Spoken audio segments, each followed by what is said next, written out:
Since October of last year, the WHO, which is the World Health Organization, tweaked their recommendations. Through one of their health envoys, he stated clearly that the WHO is recommending that lockdowns not be used as a primary means of tackling COVID. Why? Because the WHO, since October of last year, saw that a lot of the negative trade-offs that we pay when we do this lockdown may actually cause worse results than the virus itself. The World Health Organization has warned leaders against relying on COVID-19 lockdowns to tackle outbreaks after previously saying countries should be careful how quickly they reopen. WHO envoy Dr. David Nabarro said such restrictive measures should only be treated as a last resort. I am not sure yet if we are at last resort point, but I suppose that's the argument many would use. I'd ask somebody like that though to explain to me exactly what makes this the last resort point and what determines the last resort point. The only time we believe a lockdown is justified is to buy you time to reorganize, regroup, rebalance your resources, protect your health workers who are exhausted, but by and large, we'd rather not do it. Lockdowns just have one consequence that you must never ever belittle, and that is making poor people an awful lot poorer. And that's the whole point. When I look out and I see a lot of the people that are very okay with the lockdowns, they are people who are unaffected by it. And I think that to me is the epitome of all selfishness. You know that you can survive easily now because of how your resources are set up, however your work is set up. And you look down and say, well, I'm glad they locked down the place because people were behaving badly and now we can get a handle on it. Yeah, maybe. Or maybe not, because during most lockdowns, the virus still spreads, and that's the other part. Many people aren't sure exactly how effective many lockdowns are. A lot of the times you see, still there's a lot of general spread. And locking down oftentimes sends people indoors. Indoors is where the virus spreads most. In the statement from the WHO envoy, he spoke about examples where he spoke about the tourism industry and small-scale farmers and what they have to face and how they are struggling to make it through. We've seen in Barbados now where their workers want access to their pension funds. Pension funds that they paid into to prepare them for pension age. When they get older, you'd have some resources to lay back on. But now, because of this pandemic, and not really the pandemic, but particularly closures because of the pandemic, and many of these closures come because of lockdown measures. Because of these measures, now they're trying to get their pensions now. And no, they are not looking to retire. So it's a struggle. And now imagine even if they do get their pensions now, when they do reach the age where they wanted their pensions for, they don't have it anymore. And that is part of the true tragedy of this entire situation. The virus, yes, it kills. The virus, yes, it's leaving some long-term damage on people. But in like mine, I think some people aren't even looking at the long-term damage that this lockdown would leave. Yes, there are some that wouldn't survive another lockdown. Hey, if you like the content, don't forget to like the video and comment, especially if you reach the end, drop me a comment, tell me what you think. Tell me if I'm wrong. Try to change my mind on something, if you will. I do read the comments, whatever few they are. Subscribe to see when new videos are coming out. I try to release them as soon as I can, and I can now. So the chairman of the Barbados Tourism Marketing Inc. stated it so clearly and concisely. She said, what is the point of having money in a pension fund and you don't know where your next salary is coming from? People are trying just to live on the daily, and a lot of these lockdown measures may make it very hard just to live. Even in Trinidad here, we saw a farmer whose prices for food dropped significantly, and his workers are struggling now. And some of these prices for food, you may think what that has to do with a closure. Well, when you close down restaurants, these restaurants bought a lot of the food locally, and now there is no longer that demand, and these farmers now are struggling. And it's not just the farmers. Some of the larger scale farmers may have enough resources to make it through, even through a lockdown, but some of their workers don't. And I was watching a clip of a farmer, and it was heartbreaking because he was trying to explain that his workers are speaking to him and they're asking him, where are we going to make the next day work? And this farmer decided that he's going to give away his produce instead of sell it for the cheap price because he's seeing that a lot of people are struggling. And it's commendable that he has the heart to do that. I congratulate him for doing that. But I am sure most people that are given this food would have rather been able to work and make their own food. I'm sure a lot of people may not be able to put themselves in that situation because they just may not understand the frustration of being at a point in life where you are unable to care for those that you need to care for, including yourself.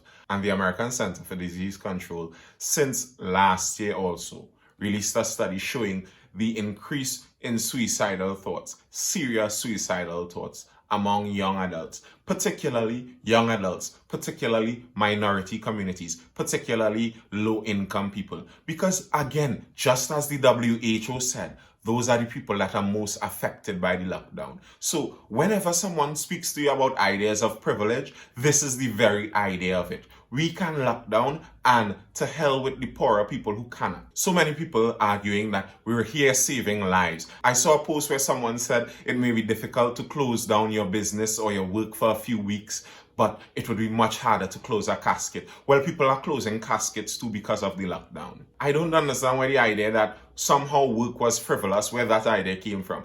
Actually, I do understand where it came from. A lot of the idea came from a lot of workers who are still in their parents' homes and have no obligation to pay bills, so it's easy for them. They don't understand that a lot of people, this isn't a hobby they're doing. They aren't here just having fun. They aren't working just because they enjoy this work and it's their dream to do this. They're working because they have to. And if they don't work, they aren't going to pay bills. So when we consider, yes, we're saving lives, hashtag saving lives, hashtag stay home, hashtag save lives, let's wonder how many lives are saved and how many lives are lost on this trade-off. And is it even possible to calculate that difference? It's so easy to see the lives affected directly by COVID because we have a daily reminder of those numbers. Can we have a daily reminder of the numbers of people slipping into poverty too? Can we have a daily reminder of the number of people that are slipping into desperation, slipping into depression, slipping into suicidal thoughts? The idea that this is because of bad behavior allows some people to feel vindicated about the lockdown.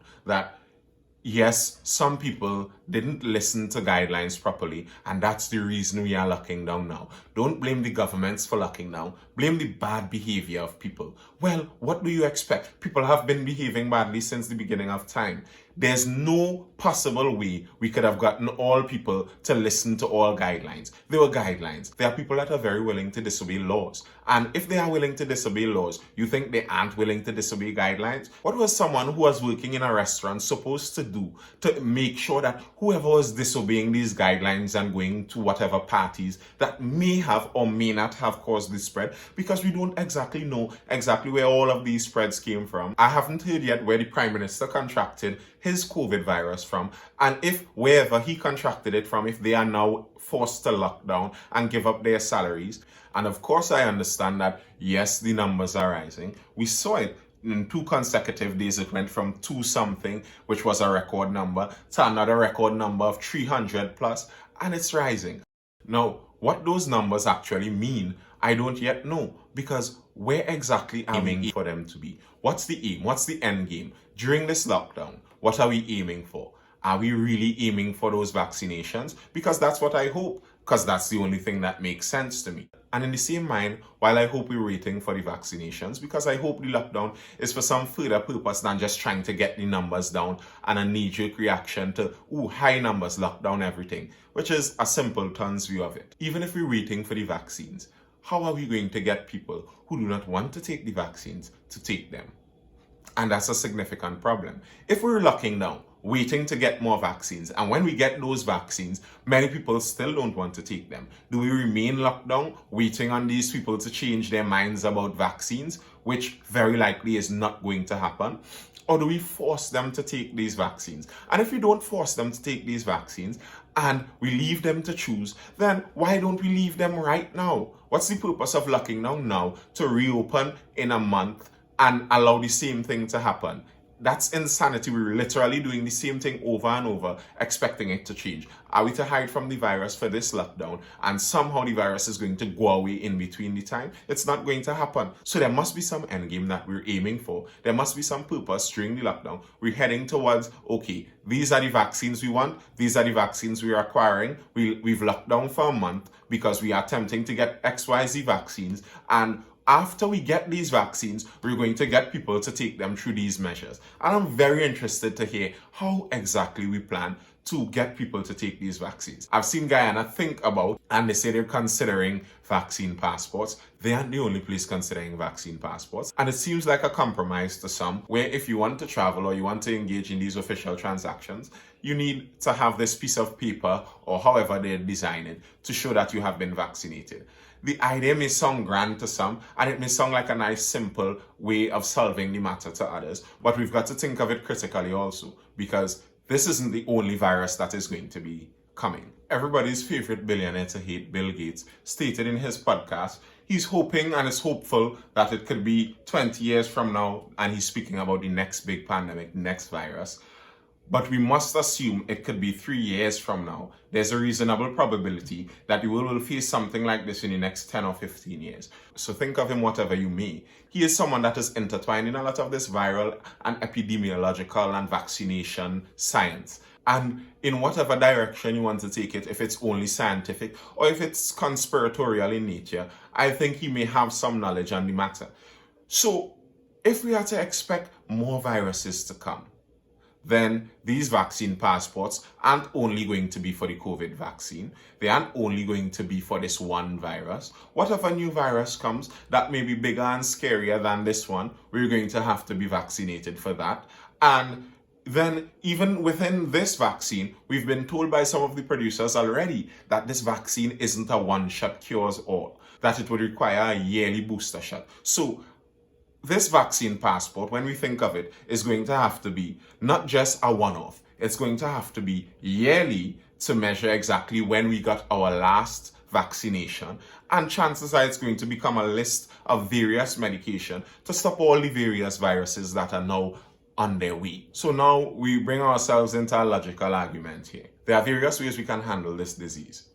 We can attempt to hide from the disease through lockdown measures and whatever other measures. And this seems to be the most counterproductive measure, because scientists since January, since before this year changed, have been already saying that they believe COVID is going to become endemic. An endemic disease is one that is basically here to stay. It becomes part of our life, and we must learn how to deal with it. It's the flu. And dealing with a disease that is here to stay, it seems counterproductive that every time the disease spreads, we lock down everything. That seems like a foolish way to attempt to deal with something that isn't going to go away. Unless we decide that we allow those who want to do such a measure to feel free to do such a measure. And obviously, no one would have a problem with that. If you have the resources and you're able to, and you think you're at risk enough that you need to lock down away from the disease, well, lock down yourself. There's no one that is preventing anyone from locking down themselves. You can lock down yourself, refuse your salaries, and do that if you may and you are worried about the disease. The other measures we can use are waiting for immunity. So we tend to get immunity two ways: natural immunity and artificial immunity. Natural immunity, we risk getting the virus and getting over it, and then we would have some form of immunity. There's some evidence that points that people who got the virus twice have just about the same immunity as some who were vaccinated. So getting the virus does provide some immunity. But if you're someone at risk, that sounds very scary to you, and that's understandable. We don't want people out here waiting to get natural immunity and wiping through all of our at-risk population. Then there's the problem of mutation. If we leave the virus to spread rampantly through the society, chances are that these viruses would mutate, because the way how viruses work is they're very interested in multiplying. They have a lot of interest in multiplying because that's how they spread. But they're not too interested in copying identical copies of themselves. That isn't as bothered to them. So there are lots of mutations that go on with viruses, and some mutations end up more dangerous than some. And we found one already in our population, the Brazilian P1 variant, and it seems to be spreading already. And that is the worry about allowing open spread of the virus. There can be mutations. That's understood. The other measure, artificial immunity through vaccination, provides a lot of protection. The protection that it provides is it's seen that many people would still get the virus. You can still contract the virus, but what happens is the effects of the virus are a lot less severe once you're vaccinated. And that is the main point. We are not worried about people contracting the virus if all it does is give them a little runny nose. We are worried about people dying with the virus. So what we are trying to do is get the virus to a point where it doesn't kill as many people, where it kills as few people as possible. The problem with this artificial immunity, though, is that many people don't trust it. I am understanding of people who do not trust it. There are many things about it that are suspicious. There are many things about it that, if you are one who is already given to more conspiratorial mindsets, it seems very suspicious to you. And I think it's unfair and a lie to make people seem like they're crazy for not trusting this vaccine. Now, the problem with that is many people seem like they don't understand there must be a trade-off somehow. Okay, you don't trust the vaccine, but the virus is still spreading. So if you don't trust the vaccine, what exactly is your proposal? Are you willing to brave natural immunity and get the virus? Some people may say yes, but then on a holistic sense, as an entire country, we're saying yes, they may be willing to do that, but we as a country aren't willing to allow them to risk all of us in this way. But what are you going to do about it? Are you going to force them to get the vaccine? Are you going to force them to lose their jobs? There must be a decision made. Okay, we don't want them risking our entire country with their reckless behavior of wanting to get natural immunity. So what is your counter proposal? How do you get someone who doesn't want to take the vaccine to take it? Are you going to force someone to do that? When we say you force someone, we really mean the government forces someone. And that's the part that some people seem not to understand. When we're speaking about COVID measures, these are politicians engaging in these COVID measures. The same politicians that on a given day, the general public would all say we don't trust them and they're all corrupt. And we're supposed to allow these politicians to demand of the population medical intervention. What a vaccine passport is, or what forceful vaccination, if someone does propose such a thing, is you're willing to not only give up some of your freedoms for an increased level of safety, but you're willing to sacrifice other people's freedom for your safety. And that mentality is one that can get very scary very quickly. And I guess that's the question we end with. How far are you willing to sacrifice other people's freedom for your own safety? And how far are you willing to sacrifice your own freedom for other people's safety? That's the question. Bye.